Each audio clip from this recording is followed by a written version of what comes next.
Hey guys, मेरा नाम धीरज कुमार आर्या है और आप देख रहे हैं हमारा यूट्यूब चैनल ब्रेन एक्सरसाइज। तो फ्रेंड्स, आज हम बहुत दिनों बाद आपके लिए वीडियो लेके आए हैं। इसका हमें बहुत खेद है, लेकिन अब एग्ज़ाम स्टार्ट होने वाले हैं। मतलब बहुत सारे एग्ज़ाम्स के अपने फॉर्म भर चुके होंगे। तो उत्तराखंड जीके में आज हम अपनी क्लास स्टार्ट कर रहे हैं। और उत्तराखंड जीके में आप जो आपका टॉपिक है आज का, वह है उत्तराखंड राज्य प्रतीक चिन्ह। तो फ्रेंड्स, अपनी नोटबुक तैयार कीजिए और पेन उठा लीजिए और हम नोट करते रहिए मेरे साथ, और बढ़िया नोट्स बनेंगे। तो स्टार्ट करते हैं फिर। Okay, now start. सबसे पहली जो चीज़ है हमारे पास, हमारे जो राज्य प्रतीक चिन्ह में से, ये हमारी मोहर है। ठीक है, प्रशासनिक कार्यों में राज्य चिन्ह का प्रयोग किया जाता है। ये राज्य चिन्ह आपने देखा होगा, जितने भी प्रशासनिक जो आपके पास कागज़ आते हैं वो सब में ये मोहर ज़रूर होती है। जितने भी सरकारी कागज़ आते हैं उनमें ये मोहर होती है। जब वर्ष 2000 और 9 नवंबर 2000 को जब उत्तराखंड का गठन हुआ, उसके एक साल पश्चात यानी 2001 में, ठीक है, उत्तराखंड के प्रतीक चिन्हों का निर्धारण कर दिया गया। तो उसी के परिप्रेक्ष्य में सबसे पहला जो है हमारे पास, यह है राज्य चिन्ह। ये आपने देखा होगा, इसमें 3 पहाड़ बने हैं दोस्तों, वो हिमालय का प्रतीक हैं। बीच वाले पहाड़, जो लंबा पहाड़ है, उसमें एक रेड रंग से, देखो रेड कलर में एक अशोक की लाट बनी हुई है। उसके नीचे सत्यमेव जयते लिखा गया है। ये सत्यमेव जयते जो है, ये शब्द मुंडकोपनिषद से लिया गया है। और ये जो नीचे 4 लहरें दिख रही हैं, गंगा का प्रतीक हैं। तो ये उत्तराखंड राज्य चिन्ह है। इस प्रकार इसके बारे में बहुत सारे क्वेश्चन पूछे जा चुके हैं कि इसमें जो लहरें हैं वो कितनी हैं काउंट में। अशोक की लाट, सत्यमेव जयते कहाँ से लिया गया है, मुंडकोपनिषद से लिया गया है। तो बहुत ही अहम है। तो ये उत्तराखंड राज्य प्रतीक चिन्ह है। ठीक है, इंपॉर्टेंट है क्वेश्चन। आगे देखते हैं। अगला जो जीव है हमारे पास, वो है उत्तराखंड राज्य पशु, जिसका नाम है कस्तूरी मृग। तो ये बहुत ज़्यादा इम्पॉर्टेंट है। तो आप अपने पेन और कॉपी उठा लीजिए और हम इसके बारे में चर्चा करेंगे। ठीक है फ्रेंड्स, इसके बारे में चर्चा करते हैं। कॉपी पेन उठा लिया आपने? ठीक है, इसके बारे में आगे पढ़ते हैं। देखो, इसका वैज्ञानिक नाम जो है, इसका वैज्ञानिक नाम है मॉस्कस काइसोगास्टर। इसका वैज्ञानिक नाम है मॉस्कस काइसोगास्टर, इसका वैज्ञानिक नाम है। और इसे हिमालयन मस्क डियर के नाम से भी जाना जाता है। हिमालयन मस्क डियर के नाम से जाना जाता है।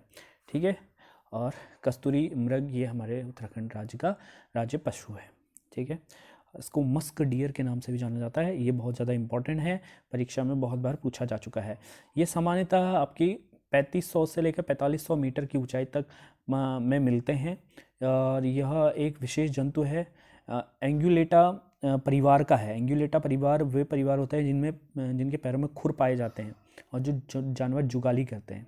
यह पशु मॉस्कीफेरस का सदस्य है। यह जंतु भारत के अलावा कहाँ का पाया जाता है?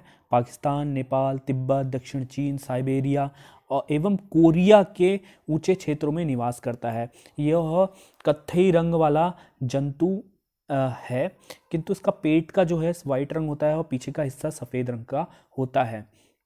ठीक है, और इसके पैर की बनावट ऐसी होती है जिससे ये पहाड़ों में और चट्टानों में अच्छी तरह से चल सकता है। ठीक है, और जो बर्फ़ गिरी होती है, बर्फ़ में बहुत तेज़ी से दौड़ सकता है। इसके सूंघने की क्षमता बहुत अधिक होती है फ्रेंड्स, इसकी सूंघने की क्षमता, और इसकी स्मरण शक्ति भी बहुत तेज होती है, जिस कारण यह दूर जाने पर भी यह वापस अपने निवास पर आ जाता है। यह तेजी से दौड़ने वाला जंतु है। दौड़ते समय बार बार पीछे की ओर देखता है। इसकी मृत्यु का कारण बन जाता है। ये देखना इसका मृत्यु का कारण बन जाता है, क्योंकि जैसे जैसे दौड़ता है, 2-2 मिनट में दौड़ता है, 2-2 मिनट में पीछे देखता है। इस जंतु की सर्व प्रमुख विशेषता इसकी कस्तूरी है दोस्तों। हाँ, जिस नाम से इसका नाम की चर्चा की गई है, वो नाम इसके कस्तूरी नाम से आया है। इसकी नाभि के समीप एक गांठ टाइप की होती है। तो हाँ, वही नाभि के समीप इसकी गांठ होती है। कस्तूरी एक गाढ़ा लसलसा पदार्थ है। इसमें अति सुगंधित या दिव्य सुगंध उत्पन्न होती है, जो संभवतः नवजात शिशु की त्वचा, लकड़ी या गीली मिट्टी के कुल समान होती है। जैसे बारिश होती है तो जो मिट्टी गीली हो जाती है ना, उसमें सौंधी महक आती है, वैसे ही कस्तूरी में महक आती है। ऐसा मतलब हम लोग तुलना कर सकते हैं इसकी। यह जटिल रसायन है जिसका निर्माण अभी तक प्रयोगशाला में नहीं हो पाया है। मतलब कृत्रिम रूप से हम इसको बना नहीं सकते। ठीक है। कस्तूरी कुछ अन्य जंतुओं में भी पाई जाती है। मोस्ट इंपॉर्टेंट लाइन, इसको नोट डाउन कीजिए। जैसे उत्तरी अमेरिका में निवास करने वाले चूहों में ये पाई जाती है, लेकिन बहुत कम मात्रा में होती है। ऑस्ट्रेलिया की बतख में पाई जाती है, बीटल, बैल तथा हाँ वही ऑस्ट्रेलिया के, हाँ विश्व के कुछ सर्पों में भी पाई जाती है कस्तूरी, लेकिन बहुत कम मात्रा में मिलती है। ठीक है, किंतु एक दृष्टिकोण से कस्तूरी मृग ही सबसे अधिक महत्वपूर्ण है। इस दृष्टि से मतलब कस्तूरी की दृष्टि से कस्तूरी ज़्यादा मात्रा में निकलती है। कस्तूरी केवल नर मृग में ही होती है। मोस्ट इंपॉर्टेंट पॉइंट, नर मृग के नाभि में के समीप जो गांठ होती है उसी से कस्तूरी निकाली जाती है। प्रत्येक 3 वर्ष में कस्तूरी प्राप्त की जा सकती है, यानी 3 वर्षों के इंटरवल, यानी उस पीरियड में ही आप 3-3 वर्षों के पीरियड में ही कस्तूरी दोबारा बनती है और उसी को दोबारा निकाल सकते हैं। एक बार में 30 से 45 ग्राम तक कस्तूरी प्राप्त की जा सकती है। कस्तूरी मृग लगभग 10 या 20 किलो वजन वाला जीव है। इसकी पिछली टांगें बहुत अधिक लंबी होती हैं। देखिए चित्र में भी दिखाया गया है पिछली टांगें कितनी लंबी हैं, ताकि ये कूद कूद के जा सके, मतलब छलांग लगाते दौड़े। ठीक है, इसके कान देखो कैसे लंबे हैं, गोल शेप में हैं। ठीक है, और इसकी लंबी पूंछ भी पाई जाती है। मादा जो आप मादा और नर की पहचान भी कर सकते हो। मादा पशु की पूंछ में घने सफ़ेद बाल होते हैं, जबकि नर में ऐसा नहीं होता है। कस्तूरी का औषधीय महत्व है। इसका सर्वाधिक प्रयोग इत्र बनाने में किया जाता है।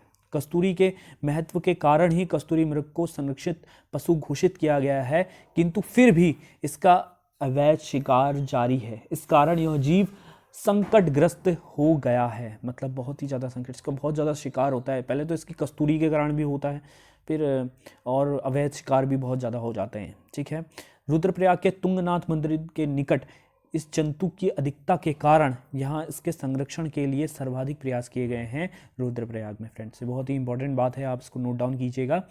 ठीक है, वर्तमान में कई प्रजनन केंद्र एवं संस्थानों को स्थापित किया गया है। एक एक करके मैं सबके नाम बताता हूं, आप नोट डाउन कीजिए। ठीक है, ठीक है फ्रेंड्स, नोट डाउन कीजिए।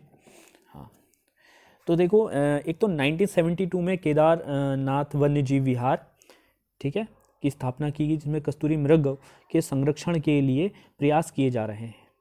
1977 में मेहरूड़ी में कस्तूरी मृग अनुसंधान केंद्र की स्थापना की गई है। और 1982 में चमोली के कांचुला खर्क, हाँ ये बहुत ज़्यादा इंपॉर्टेंट क्वेश्चन है, कांचुला खर्क कहाँ है, चमोली में है। और कब स्थापित किया गया, 1982 में। यहाँ इस जो ये कस्तूरी मृग है के प्रजनन एवं संरक्षण केंद्र की स्थापना की गई है कांचुला खर्क में। ये कहाँ है, चमोली में स्थित है। 1982 में बनाया गया है। मोस्ट इंपॉर्टेंट, बहुत बार पेपर में आ चुका है। ठीक है, और आगे बात करते हैं, एक पिथौरागढ़ में भी बनाया गया है। अस्कोट कस्तूरी मृग अभ्यारण्य 1986 में स्थापित किया गया था, अस्कोट में। ठीक है, पिथौरागढ़ में है। तो ये बहुत इंपॉर्टेंट क्वेश्चन है, एक तो कांचुला वाला, एक अस्कोट वाला। अस्कोट पिथौरागढ़ में है और वो चमोली में स्थित है। बहुत ही ज़्यादा इंपॉर्टेंट बात है। कस्तूरी मृग राज्य के अलावा हिमाचल प्रदेश, सिक्किम और कश्मीर में भी मिलता है। ठीक है फ्रेंड्स, और इसके बारे में कुछ और पॉइंट्स हैं जो आप नोट डाउन करना है तो कर लीजिए। ठीक है, मैं बताता हूँ। इसका जो गर्भधारण होता है, लगभग इसकी गर्भधारण की अवधि जो होती है वो 6 माह होती है। और राज्य में कस्तूरी मृग की लगभग 4 प्रजातियाँ मिलती हैं। ठीक है, 4 प्रजातियाँ मिलती हैं इसकी। ठीक है फ्रेंड्स, और एक डेटा के अनुसार 2005 में हमारे उत्तराखंड राज्य में इसकी जो संख्या बताई गई है वो 2000 जो कह रहा हूँ 279, ठीक है, 279 कस्तूरी मृग की गिनती हुई थी 2005 में। अब तो बहुत ज़्यादा हो गए हैं, तो ये बहुत अच्छी बात है। मुख्य भोजन जो है केदार फली खाता है, यानी कि कंदमूल फल वगैरह वगैरह खाता है, इसका मुख्य भोजन है। तो इसके बारे में इतनी ही जानकारी थी। हाँ, एक मोस्ट इम्पॉर्टेंट दोस्तों, इसकी जो होते हैं इसके दांत होते हैं, मतलब जैसे लंबे दांत निकले होते हैं बाहर। ठीक है, 2 लंबे नुकीले दांत होते हैं, लगभग 20 इंच लंबे होते हैं, बहुत तीखे होते हैं, बाहर की ओर निकले रहते हैं। ठीक है, इससे इसकी पहचान कर सकते हो। ठीक है, कस्तूरी मृग है करके। ठीक है, आगे बढ़े। ओके, नोट डाउन कर लिया होगा आपने, आई होप। ठीक है, अगर वीडियो पसंद आ रहा है तो फ्रेंड्स लाइक करते हुए आगे बढ़िए, और लाइक करने से हमें मोटिवेट होते हैं, तो आगे बढ़ते हैं। ठीक है, तो बात करते हैं राज्य पुष्प ब्रह्मकमल की। हाँ हाँ, हम राज्य पुष्प ब्रह्म कमल की बात करते हैं, बहुत ही इम्पोर्टेंट है। ठीक है, इस एक तो ये पौराणिक दृष्टि से भी बहुत ज़्यादा इम्पोर्टेंट है हमारे लिए, तो बात करते हैं। ठीक है, उत्तराखंड राज्य का राज्य पुष्प ये है आपका ब्रह्म कमल। ठीक है, इसकी पिक आपके बगल में लगाई गई है। यह फूल पौराणिक, धार्मिक एवं पर्यावरणीय महत्व रखता है और लगभग 11,000 से 17,000 फीट की ऊंचाई पर ये पाया जाता है। मान्यता है कि भगवान ब्रह्मा के नाम पर इस पुष्प का नाम ब्रह्म कमल पड़ा है। यह एस्टेरेसी कुल का पौधा है। यह एस्टेरेसी कुल का पौधा है।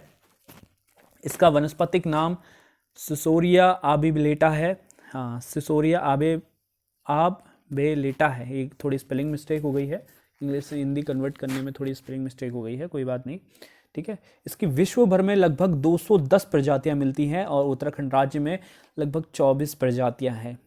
ठीक है, इसका स्थानीय नाम कौल पद्म है, मोस्ट इंपॉर्टेंट। ठीक है, कुछ कुछ पॉइंट्स लिखे हैं, कुछ मैं बता रहा हूँ, उसे नोट डाउन कर लीजिएगा।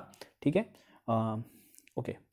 ठीक है, 24 प्रजातियां मिलती है उत्तराखंड में और पूरे विश्व भर में लगभग 210 प्रजातियां हैं। ठीक है, हाँ, यह पुष्प अपनी अद्वितीय सुगंध के लिए प्रसिद्ध है।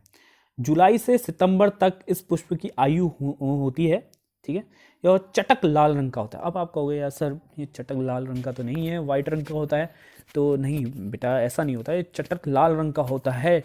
जैसे जैसे ऊंचाई बढ़ती रहती है इसके कलर चेंज हो जाता है, मतलब इसके जो गुलाबी रंग भी मिलेगा आपको, बैगनी कलर का, हल्का सा बैगनी कलर भी दिखेगा ऊपर को जाते जाते। लेकिन सबसे जो ऊंचाई पर होता है लगभग 17,000 फीट पर, यह आपको वाइट रंग का मिलेगा। 17,000 की फीट पर वाइट रंग का मिलता है। ठीक है फ्रेंड्स, आगे बात करते हैं। यह विशेष पुष्प है जिसकी उत्पत्ति टहनियों से नहीं होती है। जैसे फल पुष्पों की होती है ना टहनियों से, तो इसकी टहनियों से नहीं होती है। इसकी जो उत्पत्ति होती है वो पत्तियों के गुच्छों के बीच में से होती है। ठीक है, कौल पद्म यानी कि जो ब्रह्म कमल है एक मुख्य स्थानीय नाम है, ये मैंने पहले चर्चा कर ली है। इस पुष्प की दिव्य सुगंध का वर्णन महाभारत में भी है। हाँ फ्रेंड्स, जब एक ऐसा होता है कि महाभारत में जो पांचाली होती है वो एक बार भीम से कहती है कि स्वामी मुझे क्या कहते हैं ये वाला पुष्प चाहिए। उसे ये सौगंधिक पुष्प नाम से बोलती है कि मुझे ये वाला पुष्प ला के दो। तो भीम जब इसको यहाँ लेने आता है उत्तराखंड, और हनुमान चट्टी पर हनुमान जी उसका घमंड तोड़ते हैं इसी वक्त, तो ये पुष्प की खोज में आते हैं वो यहाँ उत्तराखंड में, और इस पुष्प की खोज पे वहाँ पर उसका घमंड तोड़ देते हैं हनुमान जी। तो ये पुष्प की बात वहाँ भी कही गई है। और हाँ, एक जगह और है कि धार्मिक मान्यता यह भी है कि जब भगवान विष्णु हिमालय यात्रा पर आए थे तो उन्होंने भगवान शिव की 1,000 ब्रह्म कमलों की स्तुति की थी, यही करी थी। ठीक है, ठीक है, यही कारण है। ठीक है, यही कही, मतलब ये उत्तराखंड में, तो इस फूल से ही उनकी पूजा की थी और 1,000 पुष्प चढ़ाए थे। और भगवान इसलिए शायद से भगवान शिव का एक नाम कमलेश्वर है तथा भगवान विष्णु का एक नाम कमल नयन भी है, क्योंकि आपका 1,000 पुष्प नहीं हो पाए थे, एक पुष्प रह गया था तो उन्होंने अपनी आँख दान करी थी, इसलिए इसको कमल नयन भी कहते हैं। ठीक है, किनको? भगवान विष्णु को कमल नयन नाम से भी जाना जाता है, कमल नयन। ठीक है, और शिव भगवान को किस नाम से? कमलेश्वर नाम से जाना जाता है इसी पुष्प के कारण। देखो इससे इसकी महत्वता के बारे में देव पुष्प माना गया है, इसलिए इसको देव पुष्प के समान दर्जा दिया गया है। यह माँ नंदा का सर्वाधिक प्रिय यानी सर्वप्रिय पुष्प है। नंदा अष्टमी के समय इस पुष्प फूल का विशेष महत्व होता है। यह पुष्प बद्रीनाथ, केदारनाथ, गंगोत्री, यमुनोत्री में पूजा के समय प्रसाद के रूप में बांटा जाता है। अतः इस फूल के संबंध में नियम कड़े हैं, बहुत कड़े हैं।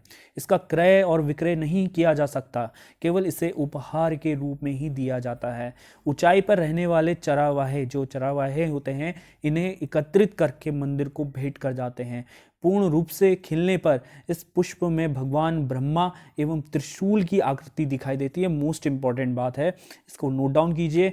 दोबारा बोलता हूँ, इसमें क्या होती है आपके, जब ये खिलता है तो इसमें भगवान ब्रह्मा और एक त्रिशूल की आकृति दिखाई देती है। बहुत ही अनोखी बात है, हमारे उत्तराखंड की बहुत ऐसे ऐसी चीज़ें यहाँ पर देखने को मिलती हैं। इसकी पंखुड़ियों से टपकने वाले पानी को अमृत के समान समझा जाता है।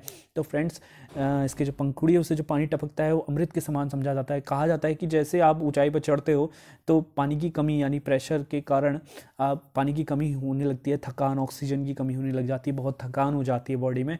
तो इस जो ब्रह्म कमल में जो पानी अटका हुआ रहता है या पानी होता है उसको आप पियोगे तो आपकी सारी थकान दूर हो जाएगी। तो अमृत के समान माना जाता है। ब्रह्म कमल वर्ष में एक बार ही खिलता है। यह मात्र एक ऐसा कमल है जो कि रात में खिलता है। मात्र एक ऐसा कमल है जो रात में खिलता है। बहुत ज़्यादा इंपॉर्टेंट बात है, अंडरलाइन कीजिए इसे। इसे खिलता हुआ देखना दुर्लभ घटना है। वाकई में दुर्लभ घटना है, सौभाग्य का विषय माना जाता है। मान्यता है कि खिलते हुए ब्रह्म कमल को देख लेने से मनोकामनाएं पूर्ण होती है। हमारे उत्तराखंड में देवभूमि है तो देवों को बहुत माना जाता है। तो ये भी बहुत बढ़िया घटना है हमारे वहाँ कि अगर इसको सौभाग्य से कोई देख ले तो उसकी सारी मनोकामनाएं पूर्ण होती है। अच्छी बात है। यह पुष्प दिन में मुरझाना आरंभ करता है। अगस्त से सितंबर के पश्चात फूल पूर्ण रूप से मुरझा जाते हैं और इसके स्थान पर फल बनने लगते हैं। ब्रह्म कमल का औषधि महत्व भी है। इससे निकलने वाले पानी, देखो मैंने जो बताया वो बात यहाँ पर आई है कि वही थकान ये मिटाने के काम आता है कि थकान मिट जाती है इसके जल के पीने से। इसके फूल को सुखाकर इसको कैंसर के इलाज में भी एक दवा के रूप में प्रयोग किया जाता है। इस पुष्प का मायावी प्रभाव भी है, जैसे भूत प्रेत भगाने के लिए भी इसका हमारे उत्तराखंड में प्रयोग किया जाता है। यह पुष्प उत्तराखंड में ब्रह्म कमल नाम से जाना जाता है। और नोट डाउन कीजिएगा, ठीक है। उत्तराखंड में ब्रह्म कमल के नाम से, कश्मीर में से गलगल कहते हैं, हिमाचल में से दूधा फूल कहते हैं, पश्चिम उत्तर भारत में से बरगन टोगेस नाम से जानते हैं। इस पुष्प की कुल आयु होती है 5 से 6 माह के बीच होती है। इस पुष्प की कुल आयु 5 से 6 माह के बीच में होती है। अगर कोई पॉइंट छूट गया हो तो आप कमेंट करके बता सकते हैं। तो और इसकी जो ऊंचाई है लगभग वो 70 से 80 सेंटीमीटर की होती है। हाँ, ब्रह्म कमल पौधे की जड़ों को पीसकर हड्डी उपचार में प्रयोग किया जाता है। ठीक है फ्रेंड्स, तो बहुत ही इंपॉर्टेंट है। और कहाँ कहाँ मिलता है वैसे, बहुतायत में कहाँ कहाँ मिलता है, जैसे आपको ये मिल जाएगा फूलों की घाटी में जो कि चमोली में है, केदारनाथ में, पिंडारी ग्लेशियर यानी पिंडारी जहाँ पर हिमनद है वहाँ पर के आसपास पहाड़ों में आपको ये बहुतायत में देखने को मिलता है फ्रेंड्स।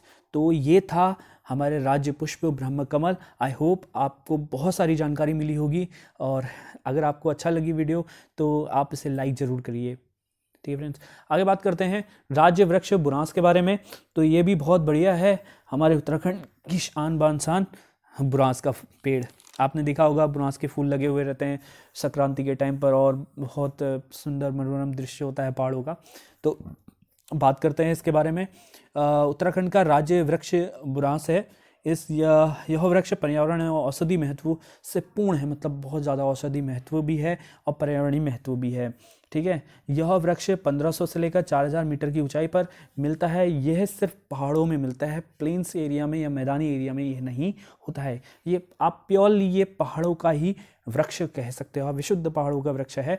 ठीक है, यह इसका जो वानस्पतिक नाम है बहुत ही अच्छा है। वानस्पतिक नाम याद कीजिएगा, पेपरों वानस्पतिक नाम और वैज्ञानिक नाम जरूर आते हैं। रोडोडेंड्रॉन आर्बोरियम इसका वैज्ञानिक या वानस्पतिक नाम है। ठीक है, यह एरिकेसी परिवार का सदस्य है। केवल उत्तरी गोलार्ध में ही ठंडे इलाकों में इसकी 300 से अधिक प्रजातियां पाई जाती हैं। यूरोपीय घरों के बाहर इसे सजावटी पौधे के रूप में प्रयोग किया जाता है।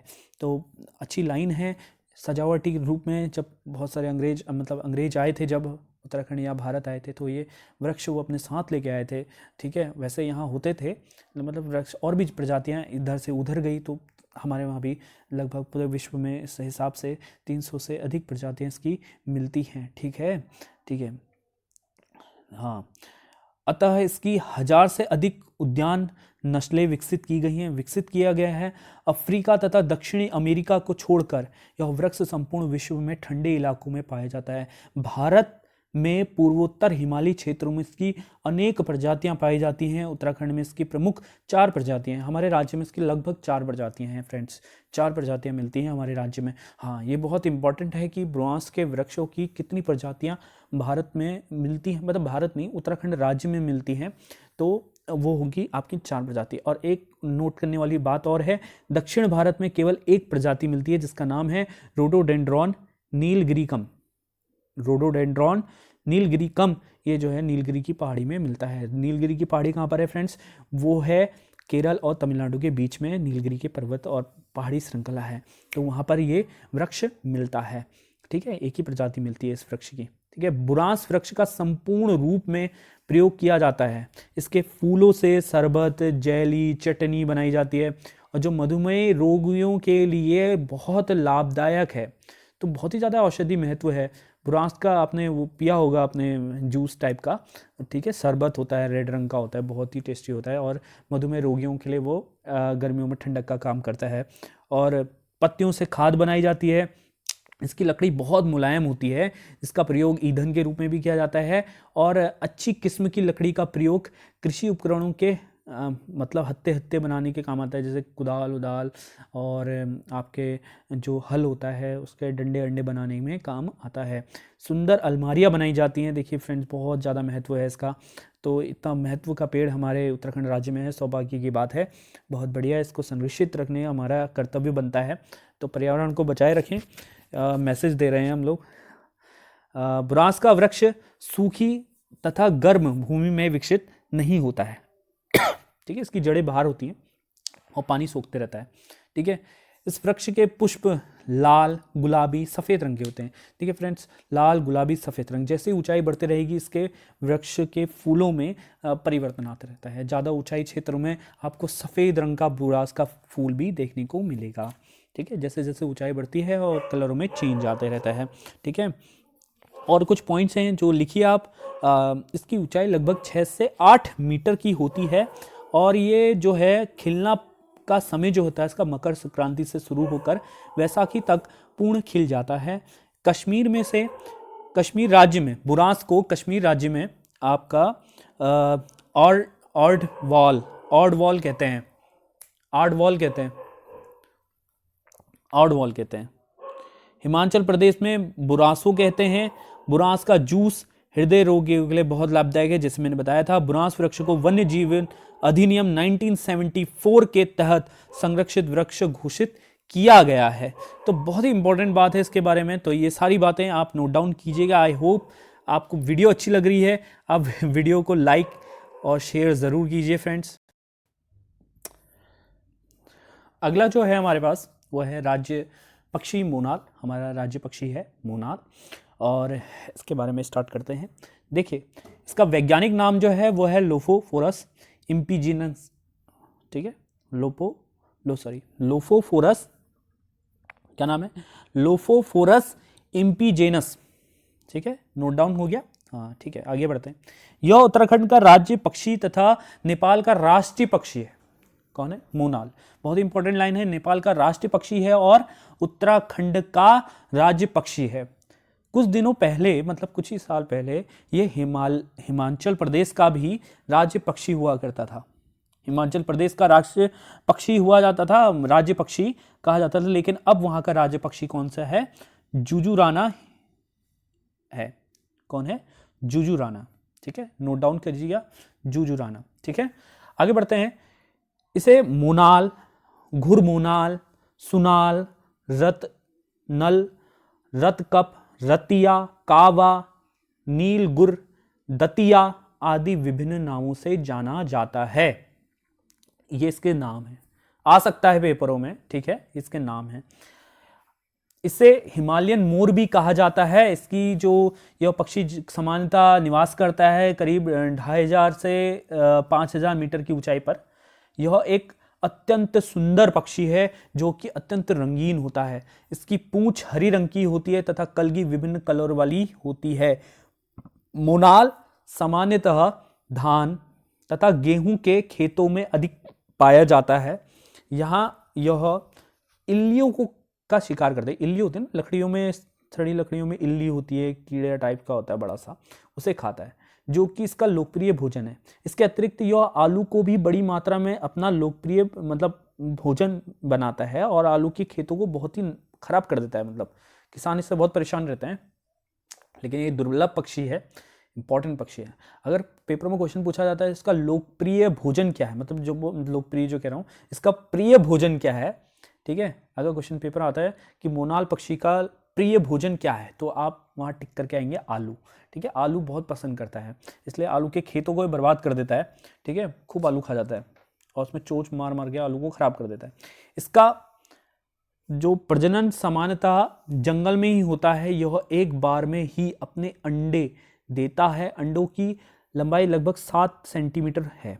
7 सेंटीमीटर का अंडा मतलब लगभग इतना इतना होगा, लगभग बड़ा बड़ा ही होगा, जो चॉकलेट या बादामी रंग के होते हैं, ठीक है, चॉकलेटी और बादामी रंग के होते हैं। एक बार में सामान्यतः 4 से 5 अंडे दिए जाते हैं। एक बार में सामान्यतः 4 से 5 अंडे देता है, किंतु कभी कभी इसकी संख्या 1 दर्जन भी हो जाती है, 12 अंडे भी दे देता है कभी कभार, ठीक है। इन अंडों में गहरे धब्बे भी पाए जाते हैं। इन अंडों के रख रखाव में नर मोनाल का कोई संयोग नहीं होता है, सब मादा मोनाल करती है, मतलब हचिंग हचिंग वही करती है, ठीक है। इस पक्षी का नर रूप, जो नर रूप होता है उसे डफिया बोलते हैं, तथा मादा रूप मोनाल कहलाता है, ठीक है।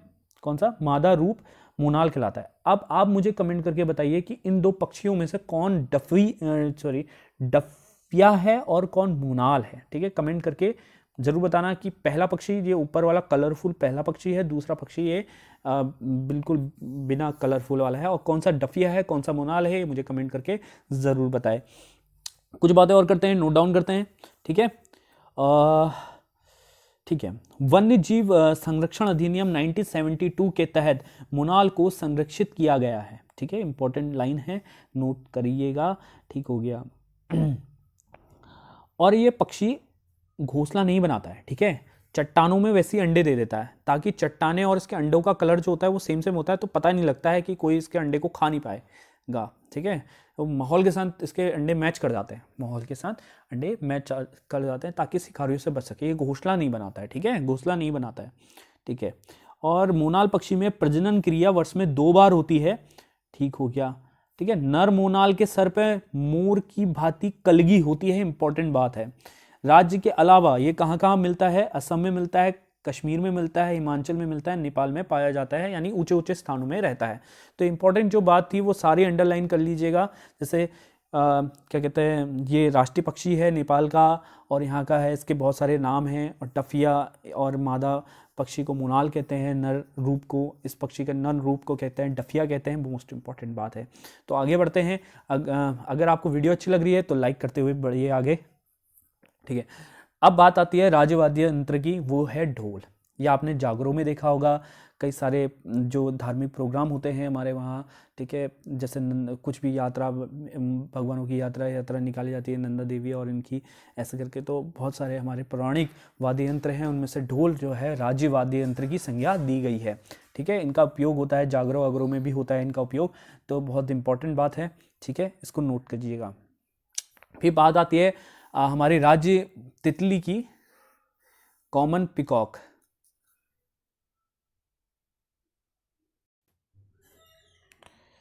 ओ सॉरी, थोड़ा सा गड़बड़ हो गया है, ये राज्य पुतली लिख दिया गया है, तो ये तितली है एक्चुअली, ठीक है फ्रेंड्स, हाँ, बाय मिस्टेक नहीं है, ठीक है, बाय मिस्टेक ये नहीं है, तो हाँ एक्चुअल में, ठीक है फ्रेंड्स, ये तितली लिखा गया है, ठीक है, अभी हो नहीं रहा है तो देख लेते हैं, टेक्निकल इशू आ रहा है, तो स्टार्ट करते हैं। हाँ, तो कॉमन पिकॉक के बारे में बात करते हैं, ठीक है। तो ये है हमारी राज्य तितली, पुतली लिखा है तो बाई मिस्टेक हो गया है, तितली है वो, ठीक है।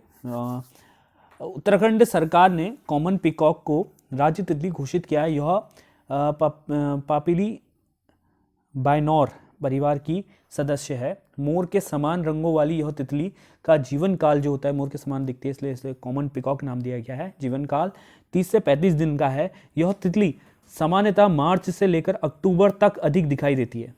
देहरादून के लच्छीवाला में एवं भीमताल में इसके संरक्षण एवं प्रजनन के लिए प्रयास किए जा रहे हैं। बहुत ही इंपॉर्टेंट बात है, बहुत ही दुर्लभ प्रजाति है। और वर्ष 2016 में इसे राज्य तितली का दर्जा दिया गया था वर्ष 2016 में। बहुत ही इंपॉर्टेंट बात है। और यह तितली टिमरू के पेड़ में ही अपने अंडे देती है। बहुत ही इंपॉर्टेंट बात है, पेपर में आ सकता है कि टिमरू के पेड़ में तितली मतलब कॉमन पिकॉक क्या करती है, अंडे देती है। कुछ इस तरह से क्वेश्चन आपके सामने आ सकता है कि कौन से पेड़ में ये अंडे देती है। ठीक है, ठीक है। यूके ट्रिपल एस सी छोटे एग्जाम्स में आपसे पूछा जा सकता है। यूके ट्रिपल एस सी जैसे समूह गौ के एग्जामों में पूछा जा सकता है। तो आगे बढ़ते हैं। राज्य खेल फुटबॉल है और राज्य खेल फुटबॉल को ये राज्य खेल का दर्जा 2011 में मिला। ठीक है, हाँ, फुटबॉल बहुत अच्छा गेम है, इसे खेलिएगा और काफ़ी एक्सरसाइज हो जाती है इससे। आगे बढ़ते हैं। देखिए फ्रेंड्स, हम इस अब क्या हो गया है, ख़त्म हो गए हैं सारे राज्य प्रतीक चिन्ह और हमने बहुत अच्छी तरह से स्टडी किया है।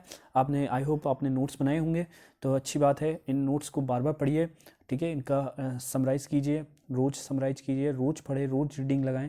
एक टाइम ऐसा होगा कि आपको ये सब याद हो जाएगा। तो फ्रेंड्स, इसी के साथ मैं अलविदा लेता हूँ और आपसे वादा लेता हूँ कि मैं अगले बार अच्छी से अच्छी वीडियो बना के लेके आऊँगा। वीडियो को लाइक, शेयर और सब्सक्राइब ज़रूर कीजिएगा। और बहुत सारे एग्ज़ाम की तैयारी करनी है तो हमारे चैनल को सब्सक्राइब ज़रूर कीजिएगा।